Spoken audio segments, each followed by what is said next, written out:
ಬೆಂಗಳೂರಿನ ಪ್ರತಿಷ್ಠಿತ 10 ಕ್ಲಬ್ಗಳ ಮೇಲೆ ಆಹಾರ ಇಲಾಖೆ ಅಧಿಕಾರಿಗಳು ದಾಳಿ ನಡೆಸಿ ಅಲ್ಲಿನ ಕಿಚನ್ಗಳನ್ನು ಪರಿಶೀಲಿಸಿದ್ದಾರೆ. ಬೆಂಗಳೂರಿನ ಶೇಷಾದ್ರಿ ರಸ್ತೆಯಲ್ಲಿರುವ ಸೆಂಚುರಿ ಕ್ಲಬ್, ಚಿನ್ನಸ್ವಾಮಿ ಸ್ಟೇಡಿಯಂನಲ್ಲಿರುವ ಕೆಎಸ್ಸಿಎ ಕ್ಲಬ್, ರೇಸ್ ಕೋರ್ಸ್ ಒಳಗಿರುವಂತಹ race course club, saint Mark's ರಸ್ತೆಯ ಬೌರಿಂಗ್ ಕ್ಲಬ್, ಮ್ಯೂಸಿಯಂ ರಸ್ತೆಯಲ್ಲಿನ ಕ್ಯಾಥೋಲಿಕ್ ಕ್ಲಬ್, ವಸಂತನಗರದ ಬ್ಯಾಡ್ಮಿಂಟನ್ ಕ್ಲಬ್, ಕಬ್ಬನ್ ಪಾರ್ಕ್ನ ಟೆನ್ನಿಸ್ ಕ್ಲಬ್, ವಿಜಯನಗರದ ವಿಜಯನಗರ ಕ್ಲಬ್ ಹಾಗೆ ಮಹಾಲಕ್ಷ್ಮಿ ಲೇಔಟ್ನ ಮಹಾಲಕ್ಷ್ಮಿ ಕ್ಲಬ್ ಸೇರಿದಂತೆ ಮಲ್ಲೇಶ್ವರಂ ಕ್ಲಬ್ ಮೇಲೆ ಎಫ್ಎಸ್ಎಸ್ಐ ಮತ್ತು ಆಹಾರ ಸುರಕ್ಷತಾ ಇಲಾಖೆ ಅಧಿಕಾರಿಗಳು ದಾಳಿ ನಡೆಸಿ ತಪಾಸಣೆಯನ್ನ ನಡೆಸಿದ್ದಾರೆ. ಇನ್ನು ಬೌರಿಂಗ್ ಕ್ಲಬ್ನ ಕಿಚನ್ನಲ್ಲಿ ಜಿರಳೆಗಳ ರಾಶಿಯೇ ಕಂಡು ಬಂದಿದೆ. ಜೊತೆಗೆ ಕೊಳೆತ ತರಕಾರಿ, ಮಸಾಲೆ ಬೆರೆಸಿಟ್ಟಂತ ಚಿಕನ್ ಕೊಳೆತ ಸ್ಥಿತಿಯಲ್ಲಿ ಪತ್ತೆಯಾಗಿದೆ. ಇನ್ನು ಚಿನ್ನಸ್ವಾಮಿ ಸ್ಟೇಡಿಯಂನಲ್ಲಿರುವ ಕೆಎಸ್ಸಿಎ ಕ್ಲಬ್ನಲ್ಲೂ ಸುರಕ್ಷತಾ ನಿಯಮಗಳನ್ನು ಗಾಳಿಗೆ ತೂರಲಾಗಿದೆ.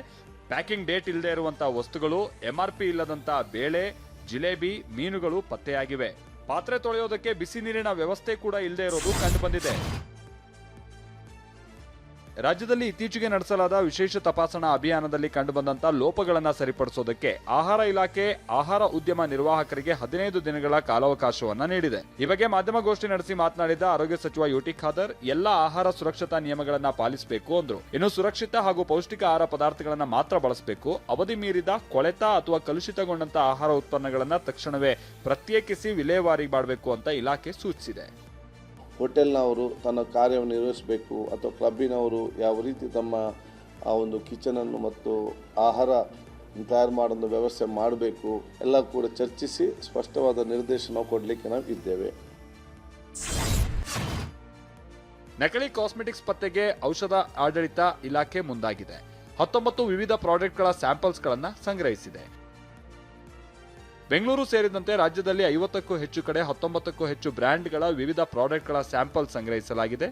ವೈಟ್ನಿಂಗ್ ಕ್ರೀಮ್ಗಳು, ಸ್ಪ್ರೇಗಳು, ಸೆರಮ್, ಹೇರ್ ಡೈ ಜೊತೆಗೆ ಲಿಪ್ಸ್ಟಿಕ್, ಪೌಡರ್ ಹೀಗೆ ಕಾಸ್ಮೆಟಿಕ್ಸ್ಗಳಲ್ಲಿ ಮಿತಿಮೀರಿದ ಮರ್ಕ್ಯುರಿ, ಲೆಡ್ ಅಂಶ ಇರುವ ಶಂಕೆ ಇದೆ.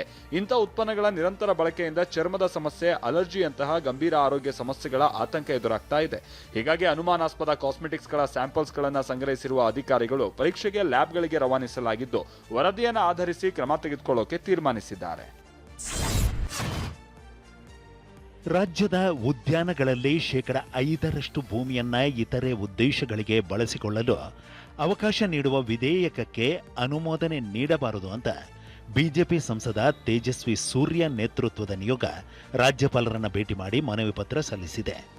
ಲಾಲ್ಬಾಗ್ ಉಳಿಸಿ, ಉದ್ಯಾನವನಗಳ ಉಳಿಸಿ ಅಂತ ಬೆಂಗಳೂರಿನ ಪ್ರತಿ ಕ್ಷೇತ್ರದಲ್ಲೂ ಜನಾಂದೋಲನ ಮಾಡುತ್ತೇವೆ ಅಂತ ಸಂಸದ ತೇಜಸ್ವಿ ಸೂರ್ಯ ಹೇಳಿದ್ದಾರೆ.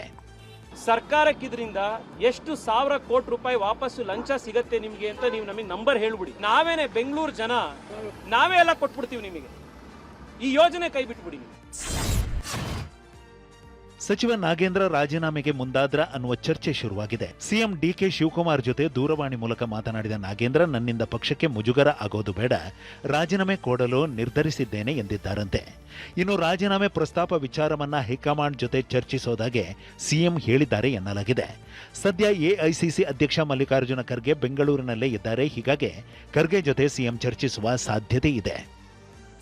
ಪ್ರದೋಷ್ ಮಾಫಿ ಸಾಕ್ಷಿ ಅಂಗೀಕಾರ ಸಂಬಂಧ 59ನೇ ಸಿಸಿಎಚ್ ಕೋರ್ಟ್ ಆದೇಶ ಪ್ರಶ್ನಿಸಿ ದರ್ಶನ್ ಹೈಕೋರ್ಟ್ಗೆ ಮೇಲ್ಮನವಿ ಸಲ್ಲಿಸುವ ಸಾಧ್ಯತೆಗಳಿವೆ. ತಾಂತ್ರಿಕ ಕಾರಣಗಳನ್ನು ಹುಡುಕಿ ಹೈಕೋರ್ಟ್ಗೆ ದರ್ಶನ್ ಪರ ವಕೀಲರು ಮೇಲ್ಮನವಿ ಸಲ್ಲಿಸಲಿದ್ದಾರೆ ಎನ್ನಲಾಗುತ್ತಿದೆ. ಆದೇಶ ಕ್ರಮಬದ್ಧವಾಗಿಲ್ಲವೆಂದು ಕಾರಣ ನೀಡುವ ಸಾಧ್ಯತೆಗಳಿವೆ. ಒಂದು ವೇಳೆ ಈ ಮೇಲ್ಮನವಿ ಸಲ್ಲಿಸದಿದ್ದರೆ ಶೀಘ್ರವೇ ಸಾಕ್ಷಿಯಾಗಿ ಪ್ರದೋಷ್ ವಿಚಾರಣೆ ಆರಂಭವಾಗಲಿದೆ. ಪ್ರಾಸಿಕ್ಯೂಷನ್ ಪ್ರದೋಷ್ ಸಾಕ್ಷ್ಯ ವಿಚಾರಣೆಗೆ ಮುಂದಾಗಬಹುದು. ಹೀಗಾಗಿ ಮಾಫಿ ಸಾಕ್ಷಿ ಆದೇಶವನ್ನ ದರ್ಶನ್ ಪ್ರಶ್ನಿಸುವ ಸಾಧ್ಯತೆ ಇದೆ. ವಿಶ್ವವಿಖ್ಯಾತ ಮೈಸೂರು ದಸರಾ ಮಹೋತ್ಸವ ಹಿನ್ನೆಲೆ ಮೊದಲ ಹಂತದಲ್ಲಿ 9 ಆನೆಗಳು ಮೈಸೂರಿನ ಅಶೋಕಪುರಂನಲ್ಲಿರುವ ಅರಣ್ಯ ಭವನ ತಲುಪಿವೆ. ಇನ್ನು 6 ಬಾರಿ ಅಂಬಾರಿ ಹೊತ್ತಿದ್ದ ಅಭಿಮನ್ಯು ಆನೆಗೆ ಗಜಪಯಣ ವೇಳೆಯೇ ಗೌರವ ಸಲ್ಲಿಸಲಾಗಿದೆ. ಈ ಮಧ್ಯೆ ದಸರೆಗೆ ಅಭಿಮನ್ಯು ಕರೆತನ್ನಿ ಅನ್ನೋ ಅಭಿಯಾನ ಶುರುವಾಗಿದೆ.